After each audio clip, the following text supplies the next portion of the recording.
The general rules for chemical compound nomenclature are pretty straightforward. They're based on bond type. You've got covalent compounds or you've got ionic compounds, and you can spot those qualitatively by looking for nonmetals with nonmetals or metals with nonmetals, and then keeping an eye out for polyatomic ions, so those ionic compounds. The rules for covalent compounds, very straightforward. Element with the lower electronegativity goes first, prefix if there's more than one. Element with the higher electronegativity second. Always use the prefix end in IDE. For ionic compounds, it's also pretty straightforward. You have ionic compounds, cation first, anion second. Change the end to IDE unless you have a polyatomic ion. Those already have names, but now I want to add a little fine print to that first rule for transition metals. The Ionic rules say, number one, you're going to write the cation first. And you don't have to do anything special with the name. I'll save room for our fine print right there. And then you're going to write the anion second.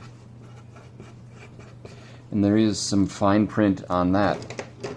For the anion, you need to make sure that it's going to end in IDE unless, right? Unless you have a polyatomic anion, right? And those already have names, and I know you saw that in the previous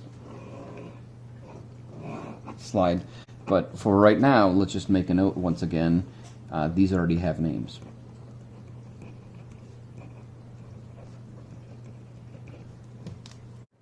The only fine print I want to add right here is the idea of if you have a transition metal, you're going to need to add a Roman numeral.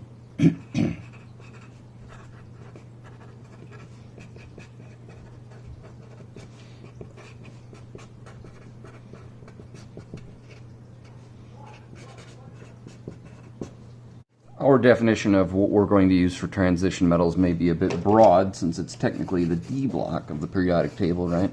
Which would be right there. I am going to extend it, though, as I tell my own students. It's the D block and then everything below our jagged line right there. So it's not 100% true, but the good news is it's true enough, right?